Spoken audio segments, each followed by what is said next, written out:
The text came in while I was halfway through a sandwich at my desk, the kind of Tuesday lunch you barely notice. Turkey, store-brand mustard, too much bread. I was answering emails, watching the little cursor blink on a spreadsheet I didn't want to finish when my phone buzzed. We all voted. Thanksgiving's at your cabin this year. My cousin Emily had texted. Make sure there's enough beds for 26 people. I stared at the message for a good 10 seconds, rereading it like maybe it would change if I blinked hard enough. My thumb hovered over the keyboard, but I didn't reply right away. Instead, I just leaned back, staring at my phone like it had personally offended me. Let me back up. I'm Nathan, 34 years old, living in Oregon. I work in finance. Not exciting, I know, but I like the stability. After years of renting in the city, I saved up and bought a cabin 2 years ago. It's nothing fancy, just a 2-bedroom tucked into the pines near Mt. Hood, with a wraparound porch and the kind of silence you can't get anywhere near I-5. It's my peace, my retreat. I go there to disconnect, hike, write, sometimes just to drink a cup of coffee in absolute silence without anyone asking me when I'm going to settle down. My extended family. Let's just say they operate like a pack of wolves. There's a weird hierarchy, lots of entitlement, and somehow the loudest voices always win. I'm not especially close with most of them. I have one older brother, Jason, who's fine in small doses, and my parents, who retired and now bounce between Arizona and Florida, depending on which one has better golf weather. But the rest, cousins, uncles, aunts, they're a chaotic mix of freeloaders, passive-aggressives, and self-declared family leaders who never ask, they announce. Emily, the cousin who sent that text, is the unofficial queen bee. She's 39, married to a guy who sells luxury wellness supplements. He's been under FTC investigation twice, and has 3 kids who treat other people's homes like indoor playgrounds. Emily has this way of making everything seem like a group decision, when really, it's just her deciding and looping you in too late to say no. This wasn't the first time she tried something like this, but it was definitely the boldest. I typed back, absolutely not. She responded in under a minute. Too late. We're already driving up. That emoji. The audacity. I felt my jaw tighten as I set my phone down. I was shaking, just slightly, the way you do when you're so stunned by someone's entitlement that you don't even know how to process it. Driving up? To my property? Without asking? A dozen thoughts raced through my head. I hadn't been told about any vote. No one had reached out. I scrolled through the family group chat, one I usually muted, and saw a few vague messages from earlier that week. Emily had floated the idea of a woodsy, cozy Thanksgiving, tagged a few people with "What do you guys think?" and then a flurry of "Love this" from the usual suspects, our Aunt Marilyn, her adult kids, and Jason, who probably just wanted to avoid hosting at his place. No one had even asked me directly, and now she was on her way, with 25 other people. I called her, straight to voicemail. Of course. I texted again, "Do not come to my cabin." I didn't agree to this. She didn't reply, but a few minutes later, I got a ping in the group chat. "Emily, yay. So excited for this weekend. Nathan's cabin is going to be perfect." That was it. Not a word to me. Just a public announcement. And everyone started responding. "Can't wait. We'll bring extra blankets. Shotgun the guest room.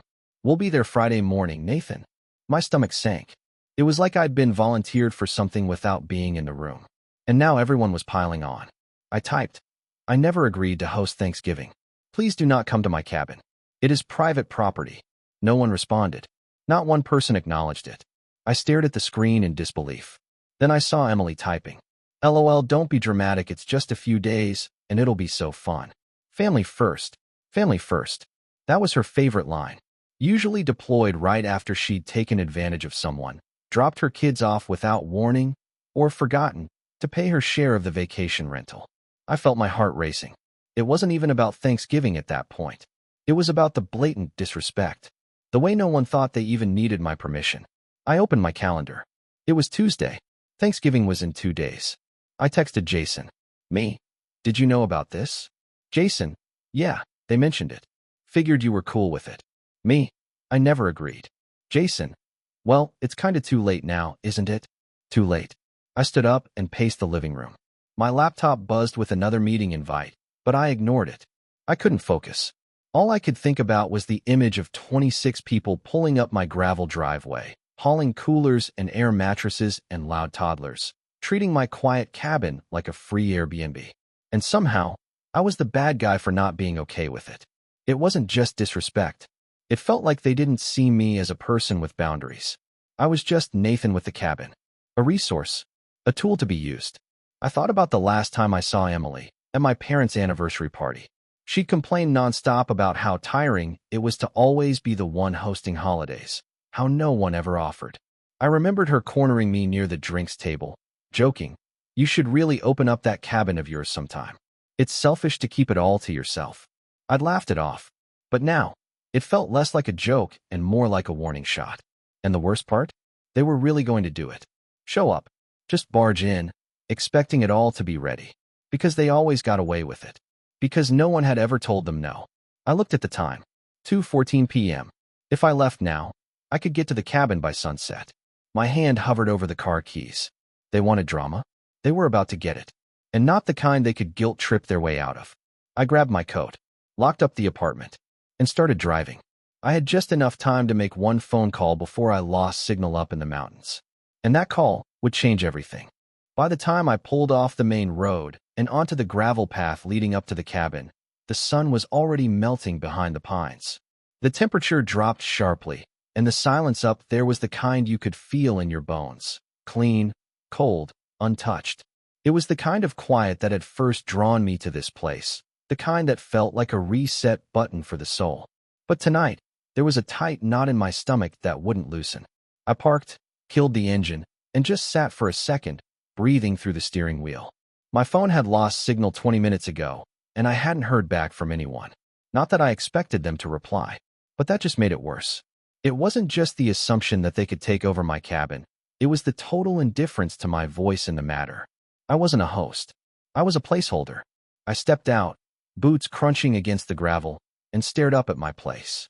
2 bedrooms, a fire pit, a small loft I'd turned into a reading nook. I'd spent over a year fixing it up, spending weekends and vacation days patching the roof, staining the deck, replacing the plumbing. It was mine, not a family timeshare, not a vacation rental. Mine. I opened the door, flicked on the lights, and felt that familiar warmth hit me, the kind that made everything slow down. Normally, this place was where I came to not think, to sit by the fire, sip bourbon, and let time pass without consequence. But tonight, that calm was tainted, invaded by the knowledge that I had 48 hours before a parade of chaos arrived to tear it apart. I checked the pantry.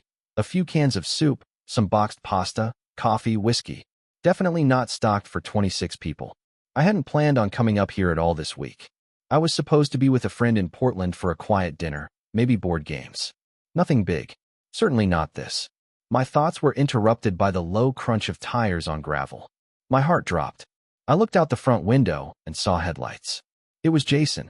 He stepped out in a hoodie and jeans, looking completely unbothered, holding a paper coffee cup like he was just casually dropping by. He waved as if this was normal. "Figured you'd come up," he said, walking up the steps. "Knew you wouldn't take that text well." I didn't answer. Just opened the door and let him in. "You seriously didn't know?" I asked. He shrugged. "Emily mentioned it in the chat.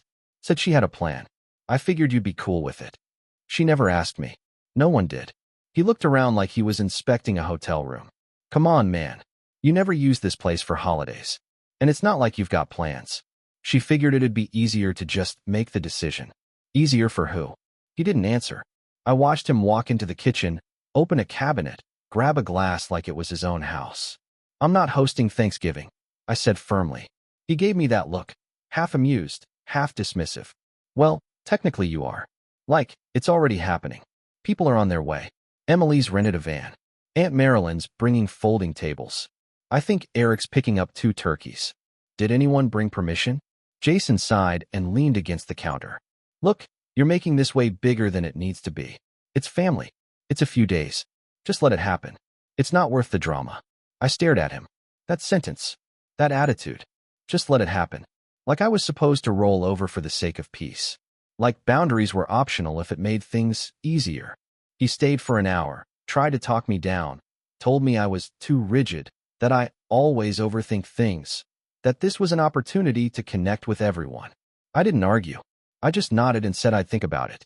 He left assuming he'd won. But I wasn't thinking about caving. I was thinking about escalation. The next morning, I drove into the nearest town, about 40 minutes down the mountain, and spoke to a locksmith. Explained that I wanted all the exterior locks changed and gave him the address. He raised an eyebrow but didn't ask questions. By noon, everything had been swapped out.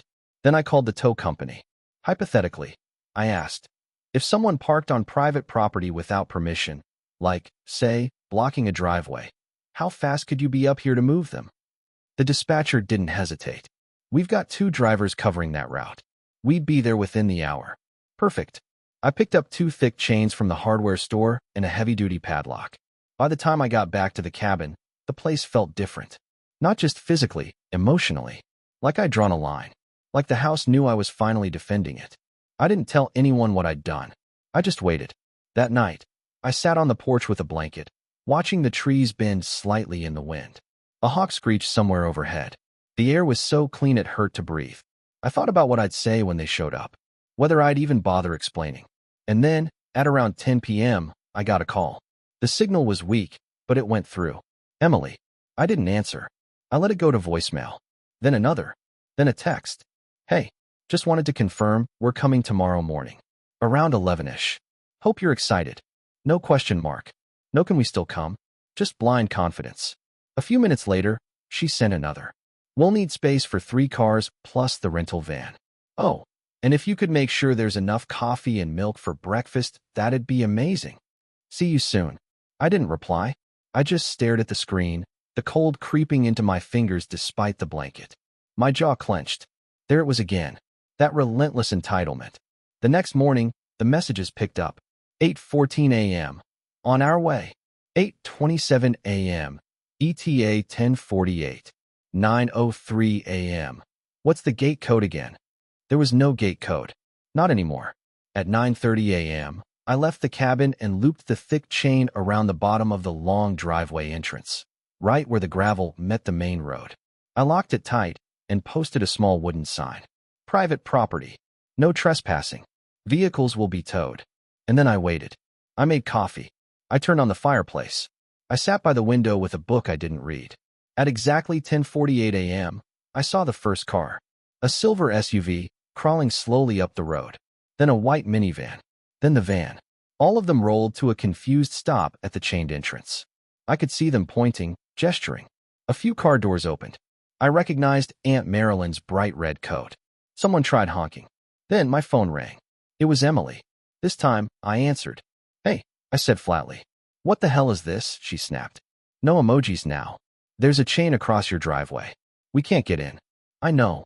She paused. Well, take it down. We're here. No, you're not. Nathan, this isn't funny. We've got food. Kids. We've been driving for hours. You weren't invited. You said absolutely not like a joke. Come on. No, Emily. I meant it. You didn't ask. You just decided. She scoffed. It's Thanksgiving. You're really going to turn away your whole family over this. You turned yourselves away. I hung up. A minute later, she called again. I didn't answer. Then Jason called. Then Aunt Marilyn. I turned my phone on Do Not Disturb.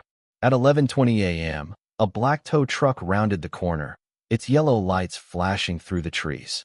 And as it slowed to a stop behind the van, that's when everything really started to unravel. The sound of the tow truck's rumbling engine cut through the stillness like an alarm clock in a dream. I stood on the porch, hands tucked into the pockets of my jacket, watching from a distance as the driver stepped out, glanced at the chain across the entrance, then looked toward the knot of angry relatives clustered around the 3 parked vehicles just beyond it. I saw Jason walking toward the driver with his arms raised like he was trying to wave him off. Emily was on her phone, probably frantically calling me again. I didn't check. The driver ignored Jason and turned toward me instead. I gave a single nod. He nodded back and got to work. The next few minutes unfolded like something out of a movie, one of those slow, inevitable scenes where you know everything's about to blow up and there's nothing anyone can do to stop it. The driver worked efficiently, like he'd done this 100 times before. He hooked the first car, Jason's, while the others shouted at him from the road. I watched it all unfold with a strange mix of detachment and satisfaction. But that satisfaction was short-lived, because the fallout didn't wait. I was still standing on the porch when my phone buzzed, again and again. I finally turned off Do Not Disturb and let the messages flood in. Jason, what the hell is wrong with you? Emily, I hope you're proud of yourself. The kids are crying. We drove 4 hours. Nathan, you're dead to this family. Aunt Marilyn, your parents will hear about this. And they did. By the time the last car was towed and the dust from the gravel had settled, my mom was calling. My dad followed. Then my uncle. One after the other, a parade of disappointed sighs, scolding tones, and guilt-laced lectures. My mom's voice trembled when she said, "We raised you better than this." I didn't argue. I didn't try to explain. I just said, "You didn't raise me to be a doormat either." That didn't go over well. For the rest of Thanksgiving weekend, I stayed at the cabin. Alone. I chopped wood. I walked the trails behind the property. I sat on the deck and watched the wind move through the trees. The silence that had once comforted me now felt a little heavier. Like something had changed, not just in how my family saw me, but in how I saw them. The next week, I returned home to the city and found my inbox full of snide messages and group chat threads I'd been tagged in.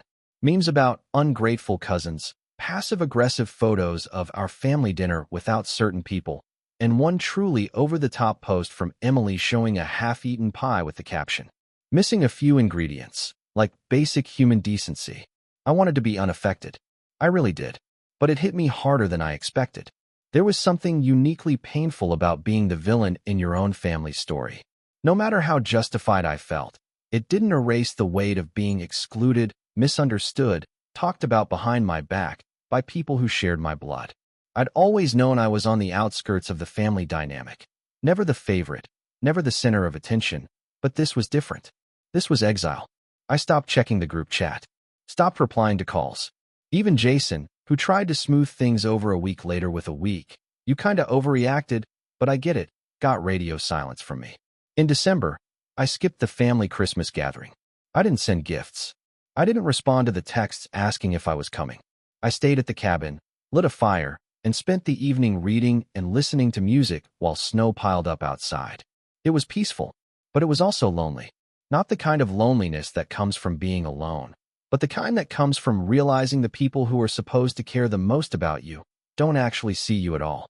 That winter, something shifted inside me. I started going to the cabin more often, not to escape, but to rebuild. I fixed the wobbly railing on the back deck, repaired the broken window in the loft, added insulation to the basement walls. The work was slow, physical, and satisfying. There was something deeply healing about using my hands, about creating something tangible that didn't depend on anyone's opinion or approval. In January, I found an old notebook in one of the drawers, something I'd bought years ago and never used. I started writing in it. At first, it was just scribbles, frustrations, venting. But over time, it became something more. Observations, reflections, memories, ideas. One night, I wrote a list titled "Things I Never Said," and it turned into 10 pages of everything I'd swallowed over the years just to keep the peace. By February, I was journaling daily. It didn't fix everything, but it helped me understand myself better. Helped me see how long I'd let people push my boundaries because I thought that's what being a good son or good cousin meant. It helped me realize that kindness doesn't mean self-erasure. Around that same time, I started therapy. It was something I'd been meaning to do for years, but never got around to. Now I had a reason, and the space to unpack decades of quiet resentment I didn't even know I'd been carrying. The first few sessions were hard. I found myself defending my family even as I described their behavior. My therapist, Lena, gently challenged me on that. "Why is it your job to absorb the dysfunction?" she asked one day. I didn't have an answer, but I carried the question home with me. Sat with it. Let it echo. Work was steady during all this, but something had changed in how I showed up. I was more focused, more decisive. I wasn't dragging my feet anymore. I stopped people-pleasing my way through meetings. My manager noticed. I got invited to take on a lead role in a new project. Then came a quiet promotion. No party, no big announcement. Just a raise and a new title. I didn't tell my family. I didn't tell anyone. It felt like mine. In the spring, I bought a set of handmade kitchen knives I'd been eyeing for years. I learned to cook properly, not just bachelor meals, but real, thoughtful food. I hosted one quiet dinner for a friend from work, then another for a couple from my hiking group. They were small, intimate evenings. Nothing like the forced chaos of my childhood Thanksgivings. I started seeing the difference between chosen community and inherited obligation. The more I leaned into that life, the less I missed the old one. But the thing about family is they never really stay gone. In late April, I got a certified letter at my city apartment. The envelope was thick, stiff. It came from a law office I recognized, one that had handled my grandfather's estate years ago. I opened it cautiously, heart thudding like something was about to fall apart all over again. Inside was a notice. Apparently, my great-uncle Alan, an eccentric recluse from the coast, had passed away quietly and left behind a surprisingly complex estate. A piece of land, a small trust, a list of personal requests. And somehow, I was named one of the primary beneficiaries. Me. Not Jason. Not Emily. Me. There was a meeting scheduled in 2 weeks, and the letter encouraged me to attend in person. I didn't tell anyone. Not yet. But I felt something stir in me then. Not just curiosity, but a faint glimmer of possibility. Of leverage. Because here's the thing. Uncle Alan may have been a recluse, but he wasn't blind. He'd shown up to fewer family events than I had. But when he did come, he watched, listened, took mental notes. He once told me, in his usual dry tone, "People tell you who they are, Nathan. You just have to stop interrupting." And now, in death, he might be telling me something. Something the rest of the family wasn't going to like. I folded the letter carefully, slid it back into the envelope, and placed it on the table next to my journal. Whatever was coming next, I knew one thing for sure. The days of staying quiet, they were over. The law office was quiet when I arrived, the kind of quiet that makes you second guess if you're even supposed to be there. A receptionist greeted me with a flat smile, asked for my name, and led me down a narrow hallway lined with faded paintings of lighthouses and dusty maritime maps. I don't know what I expected, maybe something a little more formal, flashier, but instead, everything about it felt like my great-uncle Alan himself. Understated, deliberate, and utterly unimpressed with modern nonsense. The estate attorney, a man in his early 60s named Walter Kemp, wore a gray three-piece suit and gold wireframe glasses. He looked like someone who'd never once raised his voice and never needed to. When he motioned for me to sit, I noticed there was only one chair across from his desk. Just one. No other family members here? I asked. Walter adjusted a thick manila folder. Per Mr. Reynolds' instructions, today's meeting is with you alone. That sent a jolt through me. I hadn't realized until that moment how much I'd braced myself for a confrontation. Emily sniping at me from the side of the room. Jason trying to smooth things over. Marilyn sighing dramatically in the corner. But it was just me. Walter cleared his throat, opened the folder, and began reading portions of the will. Most of it was legal boilerplate, asset lists, property designations, the kind of dry language that makes your brain fog. But then he paused, turned a page, and glanced at me over his glasses. This section, he said, was handwritten. It overrides the standard inheritance structure, and it's legally binding. Would you like me to read it aloud? I nodded. He began. To my great-nephew Nathan, I leave the seaside house and the trust attached to it, for no reason other than this. You were the only one who ever visited without needing something. You never asked for money, never treated me like a stepping stone. I watched how you carried yourself when the others didn't think I was paying attention. You have more integrity in your silence than they have in their endless noise. Use this property however you see fit. Sell it. Keep it. Burn it down if you must. But know this. I gave it to you because you earned it, not because you were loud enough to demand it. I sat frozen. The words didn't feel real. Walter gave me a moment. Then he continued. The property includes 13.4 acres, the house, and a liquid trust worth $2.3 million. It is all in your name effective immediately. There are no contingencies. It hit me in waves. First the shock, then the realization, and finally the one that caught in my throat. This wasn't just an inheritance. It was validation. A piece of my life had just changed permanently. But the real shift? That was still coming. Because as soon as the rest of the family found out, they were going to implode. And this time, I wasn't going to shield them from the consequences. For the next week, I didn't say a word. I signed the paperwork. I met with a real estate attorney. I toured the property, a weathered, ivy-covered house that overlooked the Pacific, perched on a quiet bluff just outside Cannon Beach.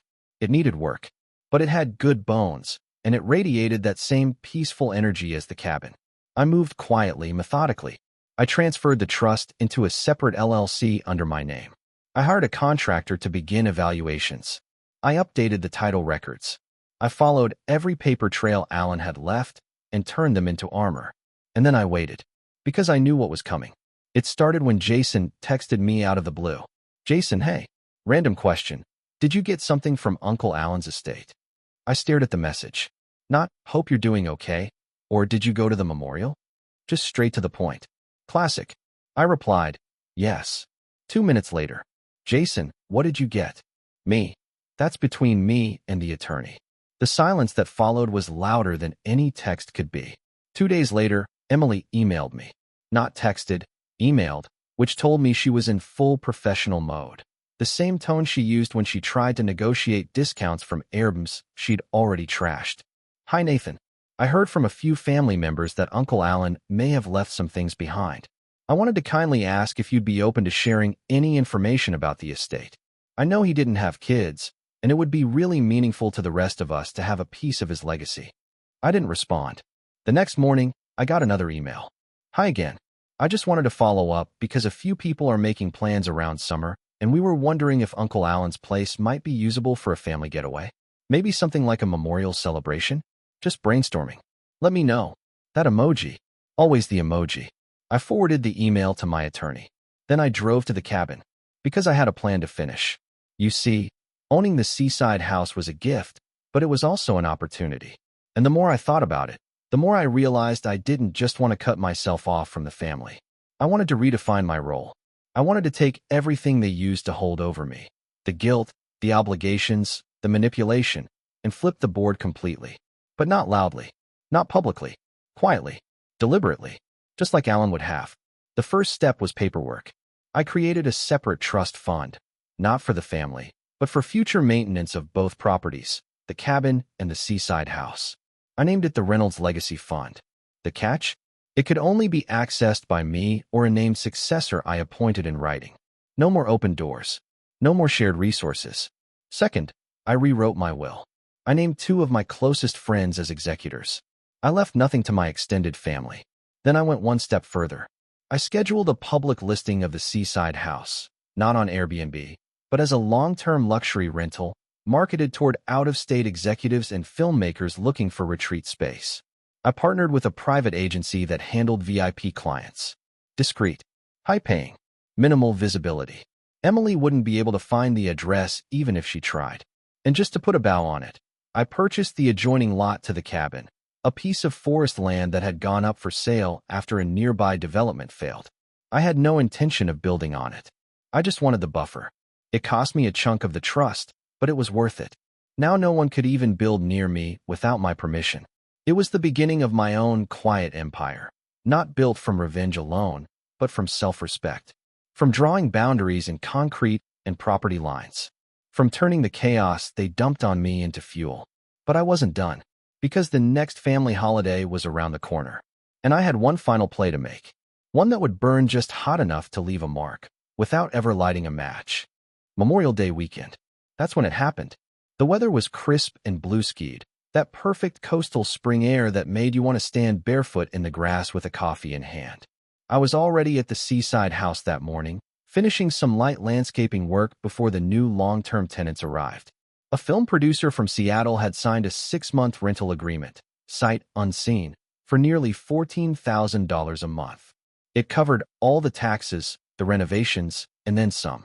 I was wearing an old flannel, dirt on my hands, music playing low from my truck parked by the garage. It was peaceful, the kind of morning you memorize just in case you need to pull it up later when life gets chaotic again. Then I saw them. 2 cars pulled up along the gravel side road outside the gated drive. One I'd had installed 6 weeks prior. Motion-triggered cameras, stone pillars, automated gate keypad. The whole setup. It was Emily in the lead car, of course. Her husband, Mitch, in tow. Their kids in the back, faces pressed to the window. Jason's SUV rolled in behind them. I recognized it instantly. They didn't see me right away. I stayed by the hedge, behind the small trellis Alan had built decades ago. They got out, stretched, and looked around like tourists stepping into a brochure. Emily pulled out her phone, probably looking for the keypad. while Mitch popped the trunk like he was ready to unload. It hit me then just how confidently they moved, like this was owed to them, like their presence was enough to justify everything. Emily turned toward the gate and called out, "Nathan." I didn't move. She shouted again, "Nathan, come on. The gate's not opening." Jason walked over to the keypad and started poking buttons. After about a minute, I stepped out of the trellis walkway and crossed the grass toward them. Emily lit up. "There you are? You didn't say this place had been updated. It's gorgeous." Jason gave a sheepish wave. "We figured since you hadn't said anything, maybe a family weekend wouldn't be too much to ask." "You figured wrong," I said flatly. They blinked. Emily laughed. "Oh, come on. Don't be dramatic. The kids need to stretch. We brought food. It'll just be the weekend. We'll be gone Monday." "You're not staying here," I said calmly. "You're not even coming in." Jason frowned. "Is this about Thanksgiving again? You're still holding on to that." "This isn't about Thanksgiving," I replied. "It's about everything. And it ends today." Emily folded her arms. "Nathan, it's a family house. Uncle Alan wouldn't have wanted you to just hoard it." I held up my hand. "Uncle Alan left me this house. Specifically, in writing. You all received copies of the will. If you're still confused, I'm happy to forward it again." Emily's lips tightened. "We just assumed you'd do the right thing." I shrugged. "I did. I legally locked this property down and listed it with a private agency. It's currently under lease to a high-profile tenant. You're trespassing, and you're being recorded." Mitch finally spoke. "Are you serious?" Jason stepped forward. "Nate, come on. Just let us in. You can be mad later." That's when the gate keypad made a click, and the intercom buzzed. A voice crackled through. "Hey, is this the Reynolds property? This is Charlie from Vanguard Security. We've got a ping from the perimeter camera, and the owner said to call in." I pressed the button. "This is Nathan. It's my family. They were just leaving." A pause. "Copy that. Want us to come up just in case?" I looked at Emily. She had gone pale. "No need," I replied. "They're already on their way out." I turned back to the group. "You don't belong here. And before you ask, no, you're not getting access to the cabin either. I bought the adjoining land.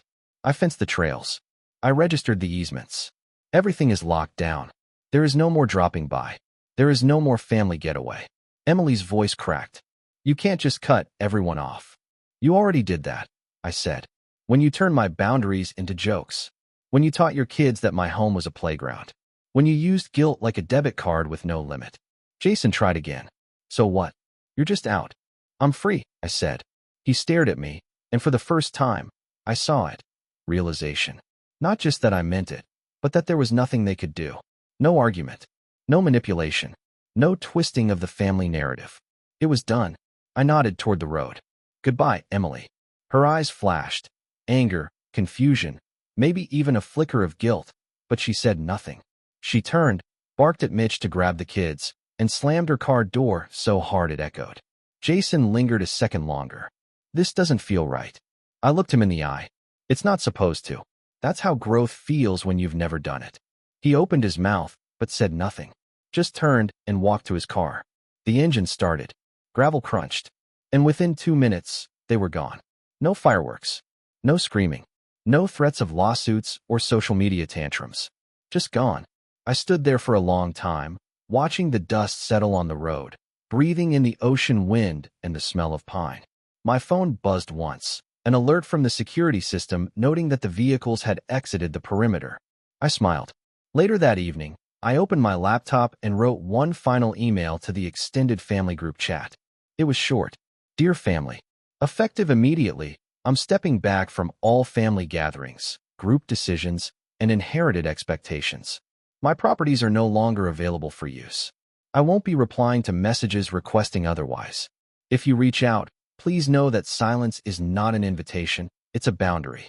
Wishing you all peace, Nathan." I clicked send, closed the laptop, and poured myself a drink. There were no angry replies, no protests, just silence. And that was how I knew it worked. They didn't just lose access to a house. They lost access to me. And I had finally reclaimed myself from a lifetime of being the easy one, the quiet one, the one who never made waves. Not anymore. Now, the waves were mine. And for the first time in my life, I wasn't afraid to make them.